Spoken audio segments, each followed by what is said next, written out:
आप सभी को मेरी तरफ से हैप्पी होली।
तो बन गई, अब बारी है गाइस कलर करने की, ड्राइंग में जान डालने की। Let's draw.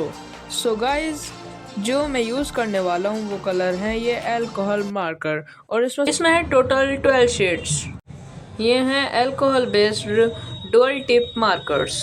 एक साइड से फाइनर टिप मिलती है, दूसरे साइड हाइलाइटर वाली टिप। अगर आप भी प्रोफेशनल लुक वाली ड्राइंग बनाना चाहते हो तो मैंने मार्कर्स का लिंक डिस्क्रिप्शन में दिया है, आप वहां से चेक कर सकते हो।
ऐसे ही वीडियोस के लिए मेरे चैनल को सब्सक्राइब कर लो। अगर आप मेरे चैनल पर नए हो तो प्लीज़ इस चैनल को सब्सक्राइब कर लेना और बेल आइकन को दबाना मत भूलना, ताकि ऐसे ही वीडियोस मेरी आप तक पहुंचते रहें और आप देख सको ऐसे ही creative and art ideas. And comment में बताना ये ड्राइंग कैसी लगी, और आप सभी को मेरी तरफ से हैप्पी होली।